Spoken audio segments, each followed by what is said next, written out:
Hello people, in this video let us look at anterior uveitis. It is also called as iritis, iridocyclitis, right? So they can use any of these terms. So if iris is affected, it is called iritis. If the ciliary body, the pars plicator part of it is involved, it is called as iris plus pars plicator. If it is involved, it is called iridocyclitis. All this we have already seen in the previous video on the introduction to uveitis. So anterior uveitis means what is affected? Iris and the pars plicator of the ciliary body. So this one will refer to iritis. If this is inflamed, it will refer to iritis. This one will refer to cyclitis or anterior cyclitis, together iridocyclitis. This topic is so important for exam that many terminologies will come from this topic, okay? So let's just take a quick recap. Uveitis, we already saw the classification. We saw what uvea is. It is nothing but iris, ciliary body and choroid together. Uveitis is the inflammation. We saw that there is an anterior uveitis, intermediate and posterior uveitis. If all three, that is anterior, intermediate and posterior, are involved, it is called as panuveitis. So we are focusing here on what? We are focusing on anterior uveitis, okay? So you understood what it is. It is very common, so this is important, and for exam this is very, very important. Okay, so let us look at the causes. Causes mainly idiopathic, okay. Other causes, mainly you should know here there is no infection or anything, okay. So it is idiopathic or it is something like arthritis, okay. As uvea associated arthritis because of this HLA associated, that is human leukocytic antigens. So ankylosing spondylitis, juvenile idiopathic arthritis, in these they have anterior uveitis. And sarcoidosis can affect any uveal tract, anterior, posterior, intermediate. So it causes what is called as panuveitis. Okay, is this clear? So we are done with the causes of anterior uveitis. Now let's move on. It can be acute or chronic condition, guys, and if it is acute, there will be more symptoms like pain, redness, photophobia, blepharospasm, lacrimation, defective vision. Remember, pain, redness is there only in anterior uveitis. It is not there in intermediate and posterior, okay? And pain, redness, remember, in anterior. Defective vision will be there in all types of uveitis. Photophobia, blepharospasm, lacrimation, remembering watering eye, all these symptoms will be more in acute condition. What about chronic? In the chronic, there will be minimal symptoms, okay, but there will be inflammation. Okay, there can be signs of severe inflammation. So we'll write this as minimal symptoms, severe presence of signs of severe inflammation. Severe inflammation. Let's move on now. This pain, right, guys? Let us just make some more notes here. This pain. It goes along the branches of the fifth nerve, forehead, scalp, all places there will be pain. Touch your forehead and scalp, okay. Now redness, so as there is redness, one of the differential diagnosis for acute red eye will be anterior uveitis. So there is something here they are calling, the cause is circumcorneal congestion. So the redness is very typical. Here you can see the circumcorneal congestion they have shown here, circumcorneal congestion around the cornea, right? So here you can see like this, they have drawn some lines, right? Circumcorneal congestion. This is active because of active hyperemia of the anterior ciliary vessels, and it is the effect of the toxins, histamine-like substances, axon reflex, etc. So remember, circumcorneal congestion. Next, what did they say? Photophobia, blepharospasm. So yes, photophobia, you will write this for almost all eye conditions. Blepharospasm is because of the motor fibers of the seventh nerve. Some sensory fibers affected here, some motor fibers affected here. Lacrimation. Why does this happen? Because of the fifth nerve, lacrimatory reflex mediated by fifth nerve, and secretory motor fibers of seventh nerve. How's it going, people? Last point here is defective vision. So this person will have slight blur vision, and there can be deterioration in later phase. Okay, so they are saying here there can be defective vision, and they are telling there will be myopia, due to ciliary spasm. Then what are they saying here? Corneal haze because of edema and KPs. What are KPs? Keratic precipitates. Cornea is affected. Then aqueous humor is affected. So aqueous turbidity, right? Then pupillary block due to exudates. Complicated cataract this person may develop. That will be a complication. Vitreous haze, not just aqueous turbidity, it's going even more inside. They are telling vitreous haze can be there. Pupillary block, complicated cataract, then vitreous haze, then cyclitic membrane associated macular edema, papillitis, secondary glaucoma. Wow, so many causes here for defective vision. So if they ask you why there will be defective vision in anterior uveitis, you can name these causes. Okay, so we are done with the symptoms of anterior uveitis. Okay, so did you understand what and all are the symptoms? Pain, redness, watering of eye, blepharospasm, then lacrimation, photophobia, defective vision, what and all are the causes?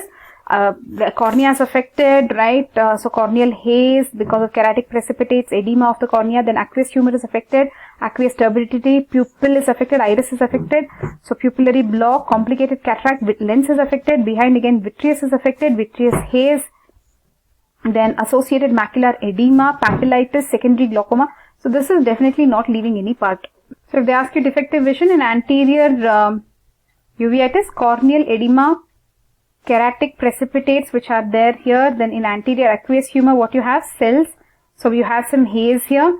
Iris is affected, so pupil is affected, lens can undergo complicated cataract, then vitreous is affected, cystoid macular edema, right? Then so many things they have mentioned the cause for defective vision. So let us see what they have shown here in this diagram. Here they have shown posterior synechiae, the iris is attached to the lens, isn't it? And here like a triangle they are showing something. These are keratic precipitates they have marked. Festoon pupil is because of this posterior synechiae, right? Because of this iris being attached. Okay. So still there is a lot in this. So let's look at the differential diagnosis. It can be many causes of red eye. So one of the causes can be anterior uveitis. So when they say acute red eye, it can be anterior uveitis. It can be acute conjunctivitis. It can be acute conjunctivitis, anterior uveitis, acute anterior uveitis, and the other one they are saying there are many causes. Then what is the other thing they say? Acute congestive glaucoma. Okay. Then you should know whether it is granulomatous or non-granulomatous. Okay. Then etiological difference, you should know why it has happened. Yes, so let us look at the signs.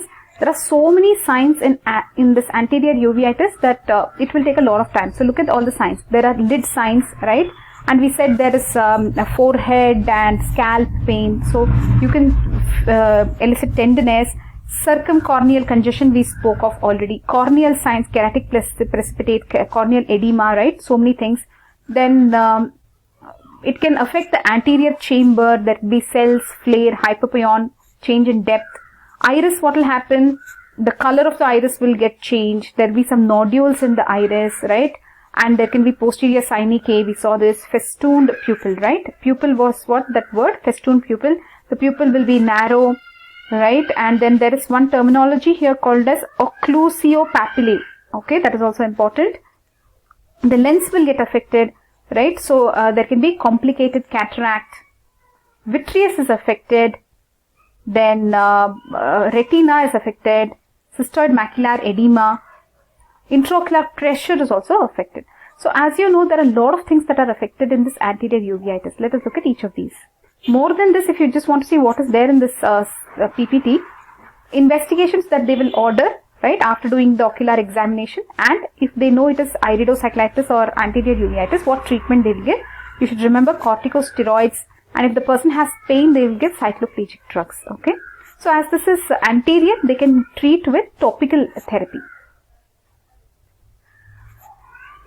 Find out the cause and treat the specific cause. That is also important. Then complications, like we said, this can lead to complicated cataract, can lead to glaucoma, right? And there are so many things that it can lead to. Thesis bulbi, that is shrunken non-functional eye. That's the eye itself can lose functionality. Shrunken non-functional eye it can become. So how do you treat the complications? So all that we have to look at in this video. So lid edema can be there, which can be mild. It is usually mild. Then circumcorneal congestion, we already told you this, because of what? The anterior ciliary vessels, right? And because of the toxins, histamines, etc. Corneal signs, remember, there can be corneal edema, KP, that is keratic precipitates. They have shown the keratic precipitates here, you can see, in a triangle fashion. Basically, these are proteinaceous cellular deposit, right, at the back of the cornea. There can be macrophages, lymphocytes, etc. Triangular fashion, they'll be there. So many types of KPs are there. Mutton fat KPs, usually in granulomatous conditions, these will be there. In granulomatous iridocyclitis, this will be there. Small and medium KPs, they are also called as granular KPs, can be there. Then fine KPs or stellate KPs can be there. Okay, and they can cover the entire corneal endothelium and form the so-called endothelial dusting. So fine KPs are called as stellate KPs. Remember, they are the KPs are behind the cornea, and because of this, they can cover the endothelium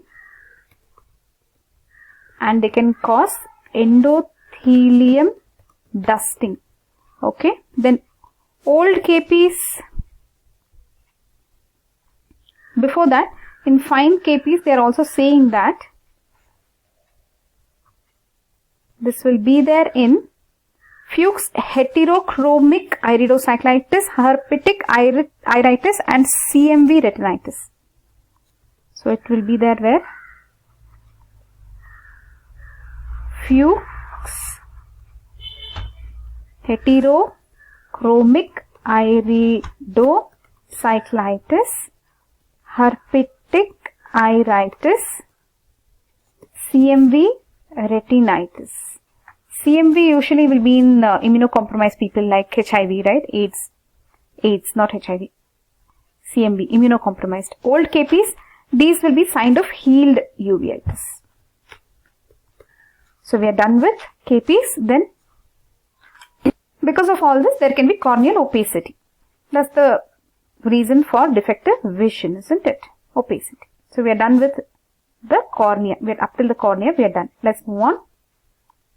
Here the only thing that doesn't seem to be affected, actually even conjunctiva is affected, right? Yeah.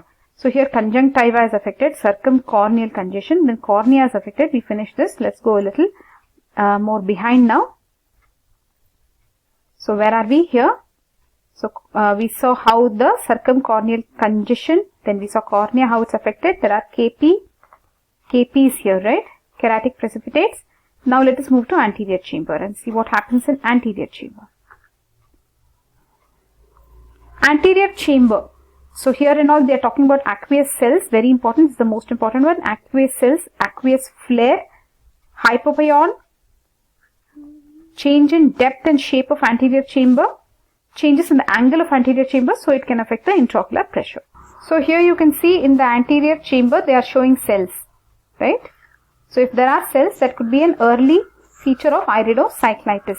There can also be protein deposit here. Protein deposit, proteins are usually not found, but there can be protein deposit in anterior chamber that can split the light. Hence there will be aqueous flare. This aqueous flare, why is it? If they ask, you should say protein, right? So it is Tyndall phenomenon. Tyndall phenomenon or Brownian movement. Okay, Brownian movement. So this is usually in non-granulomatous condition. non-granulomatous uveitis. Okay, then hypopyon you know, right? So there will be pus in anterior chamber, so it will settle down in the lower part of anterior chamber because of gravity. So this hypopyon, again, they have so many types. They have dense immobile hypopyon like in HLA B27 acute anterior uveitis.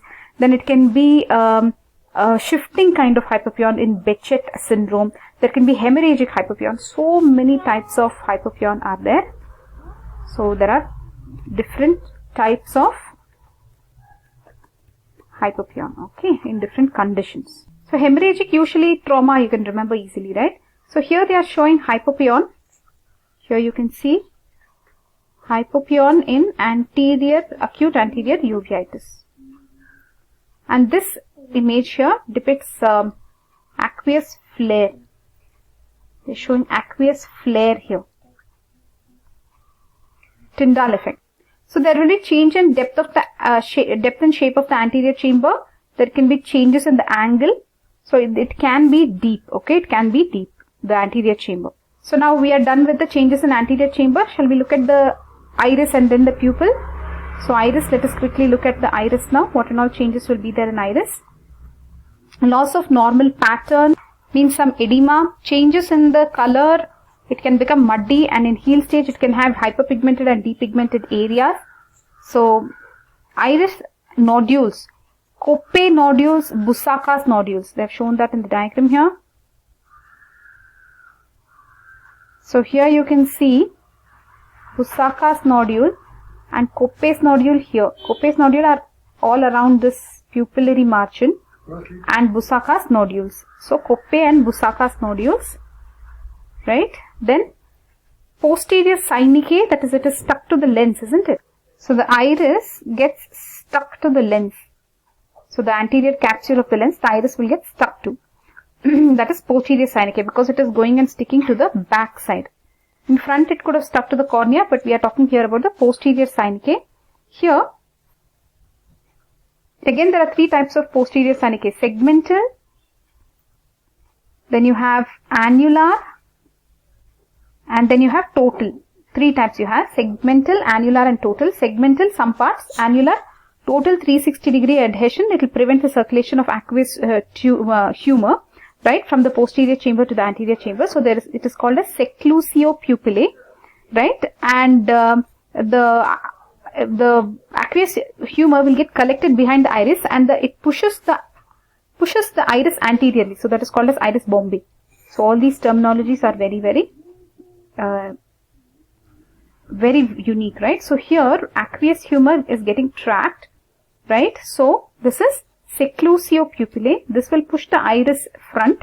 So that is called as iris bombae. So that you will see in annular posterior synechiae. Then what about total posterior synechiae? Plastering of the total posterior surface of the iris with the anterior capsule of the lens. This is rarely formed. Lastly, here neovascularization of iris, new vessels, blood vessels in the iris, rubeosis iridis. So many terminologies are there in this anterior uveitis, isn't it? So if you read this topic, you will be able to answer many questions that will come in the exam. So we are done with looking at iris. Let's move on. So what will happen to the pupil? The iris itself is iritis. So the iris has inflammation. So the pupil will become small. Meiosis. Irregular shaped pupil. Pupil shape is irregular. There can be all that is because of the synechiae, right? Adhesion. So here they are showing festooned pupil. Festooned pupil because of this posterior synechiae. Okay, then so here they can ask festooned pupil, right? Pupil, festooned pupil due to segmental posterior synechiae. What's the spelling of synechiae? S-Y-N-E-C-H-I-A-E. H-I-A-E. Synechiae. Okay. So posterior, segmental posterior synechiae, festooned pupil, right? Then ectropion pupillae. Eversion of pupillary margin.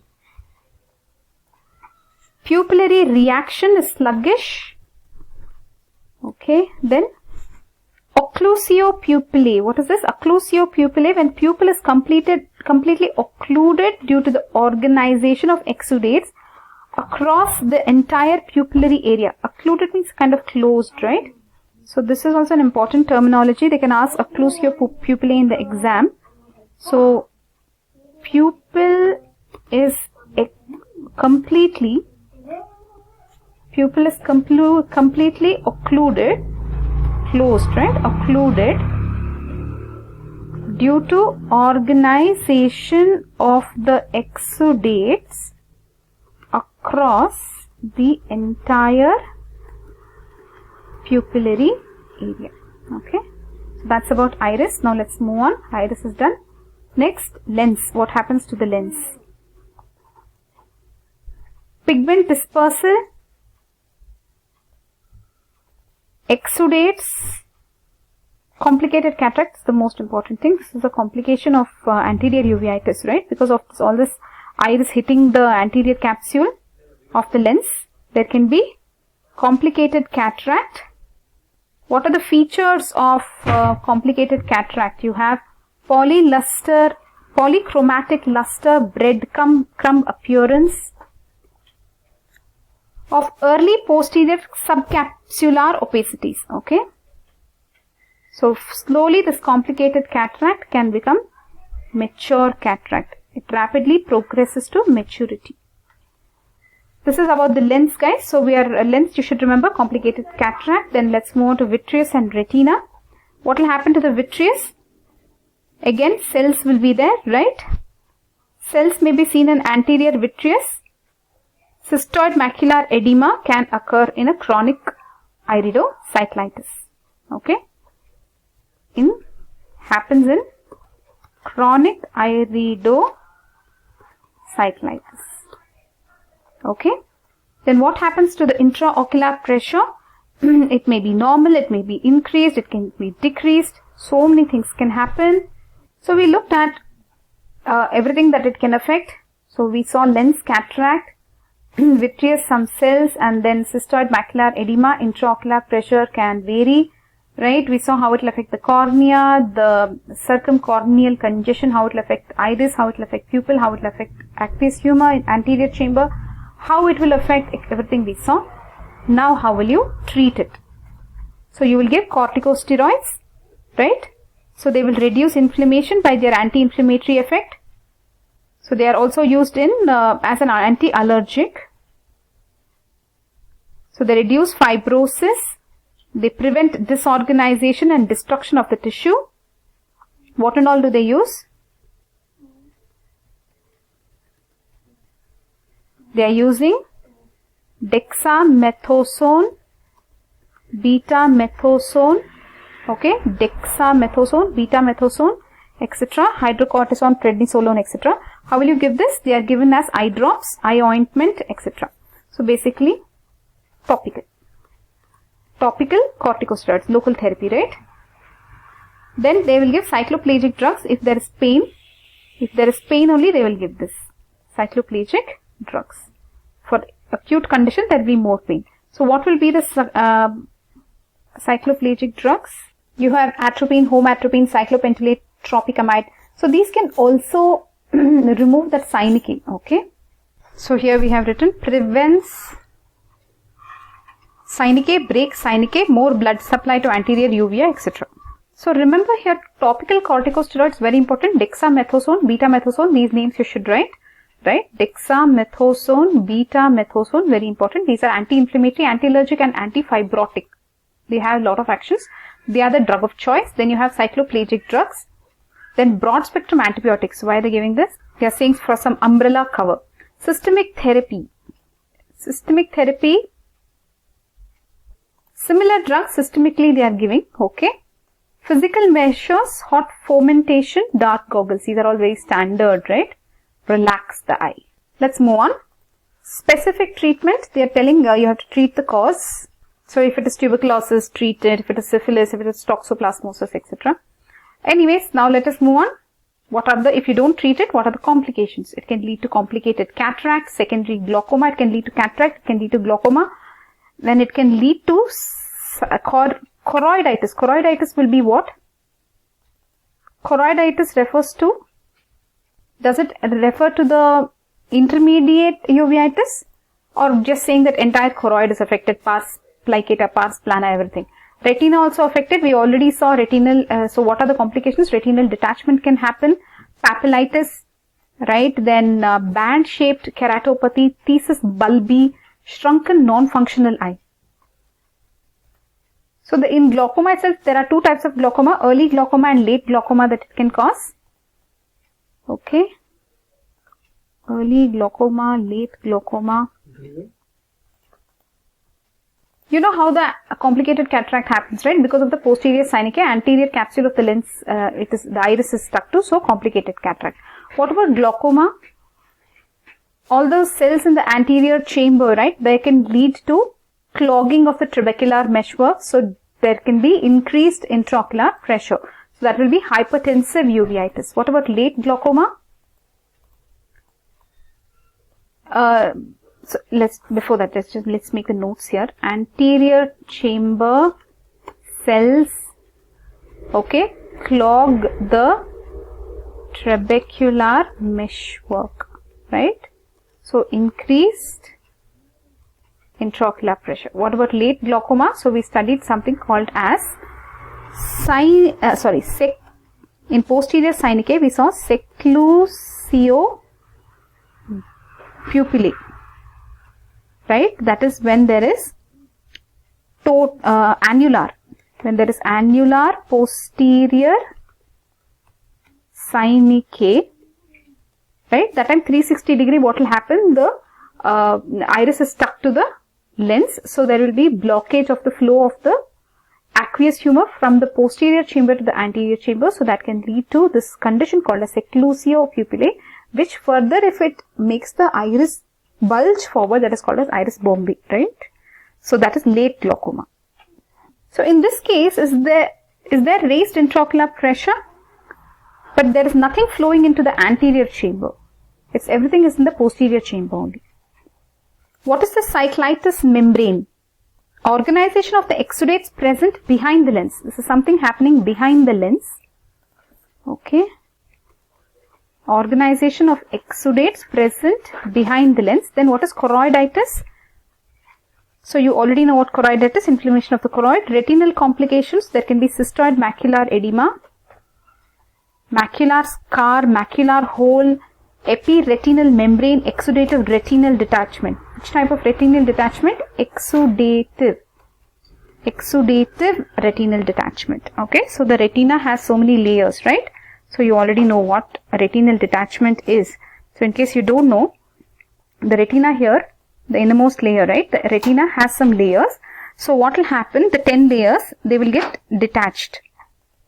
So the first 9 layers will come forward, and the pigment epithelium, which is at the back, so that will remain there. So when there is separation between this pigment epithelium and the neurosensory retina, that is called as retinal detachment. Other things that they are telling here for retina: secondary periphlebitis retinae, retinal scars, subretinal fibrosis. So many things on earth you can write. Papillitis, inflammation of the optic disc. That is nothing but papillitis. In severe case of iridocyclitis, band-shaped keratopathy. Kerato is cornea, right? So basically, in long-standing chronic uveitis and in children having Still's disease, there will be some band-shaped keratopathy. So that is band-shaped keratopathy. Then we have thesis bulbi. Thesis bulbi is shrunken non-functional eye. So the person has a completely non-functional eye. It is also shrunken. So thesis bulbi, we have a separate video on it. So this is thesis bulbi. You can remember the spelling. This is, okay, thesis bulbi. So we have seen that after chronic uveitis, right, and there are stages of development of the thesis bulbi. So without shrinkage, with shrinkage, then stage of atrophic bulbi with disorganization. So many stages are there. We have separate video on this thesis bulbi. Okay. Remember, this eye has no vision. It's non-functional eye. Okay. Now, how do you treat the complication? Complications of what? Of anterior uveitis. So, how do you treat the complications? Thesis bulbi, how will you treat? So obviously you have to remove the eye, right? If it's painful, you'll have to enucleate, or just some cosmetic for some looks, right? How will you treat complicated cataract? How will you treat complicated cataract? Lens extraction. So they are extracting lens. So will they put in pseudophakia? Lens extraction. Okay. Then if there are fresh KPs, then that will be contraindication for intraocular surgery. So that is important. So fresh KPs should not be there. That means there is active disease. So presence of fresh KPs is considered contraindication for intraocular surgery. Then glaucoma, how will you treat? If it is hypertensive glaucoma, that is because of those cells in the anterior chamber, you can give timolol maleate drops. So you know there are different types of glaucoma here. Inflammatory glaucoma or hypertensive uveitis, right? Tablet acetazolamide, all to treat this glaucoma. Trabecular meshwork you have to clear up, right?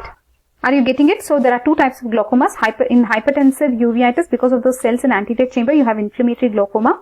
In post-inflammatory glaucoma, what you exactly have is the annular posterior synechiae or ring synechiae. So you have to treat that with what?